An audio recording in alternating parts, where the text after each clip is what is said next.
Hey, welcome to Nom Talk Network. This is Geek Juice and I'm Jen. Today I'm going to take you through a couple different ways to attack some mulled wine.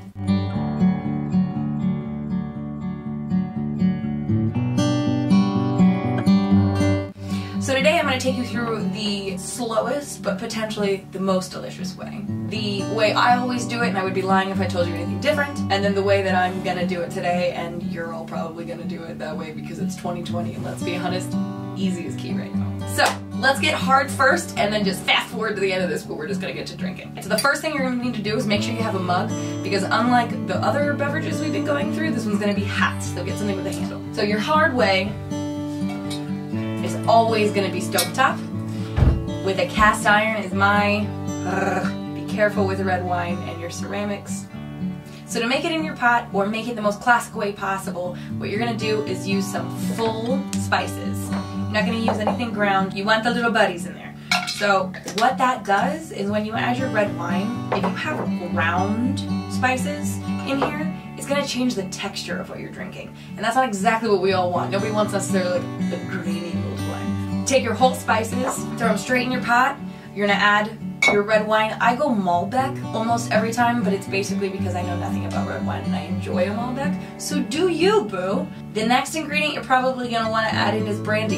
Again, I don't do brandy. E&J, we are not bros, we are not buddies, we are not friends. We had a bad experience. Italian joke? Anyone? No? Okay. So what I do to make up for the brandy is I'll sometimes throw a little bit of whiskey and a little bit of apple cider in here just to balance some of those flavors out. Because the brandy really does do something wonderful for the palate to really open up all of that. It's not my speed.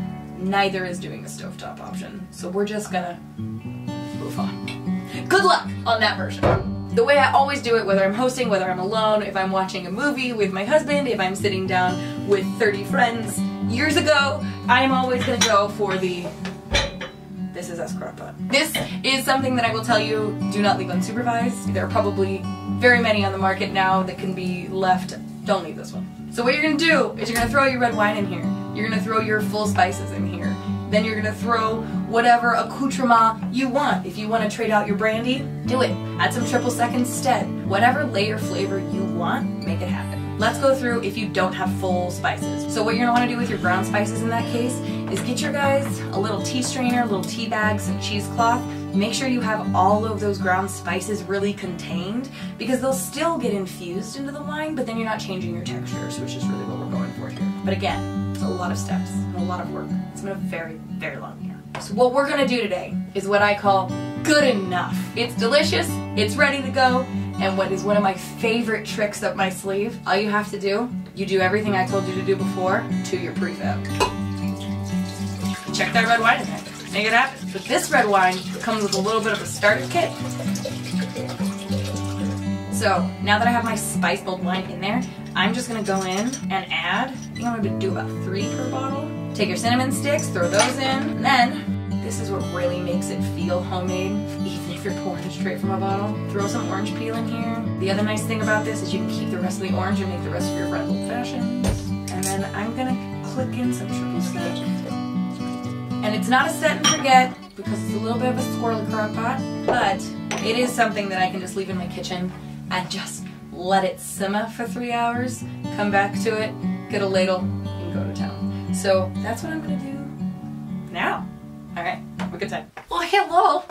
Hello there! Didn't see you there. So now after you've let this simmer for a while, whether you were doing it on stovetop and stirring it specifically, making sure it didn't boil, or whether you trusted your hardy machinery to do it for you, as long as it doesn't boil over and it's just warm, you're ready to go. I, in the sake of wearing white, I poured it off screen.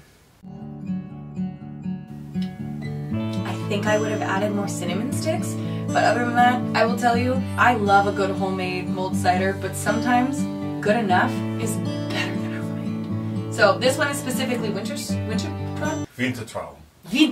Wintertraum. Wintertraum? Wintertraum. Wintertraum. Wintertraum. Wintertraum. So, anyway, here you go. Don't use ground spices unless you're putting them in cheesecloth. Use full spices.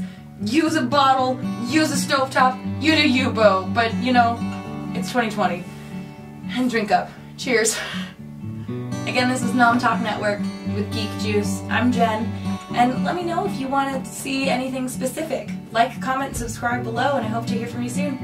Cheers. I was gonna chug it, but it's hot. Happy holidays!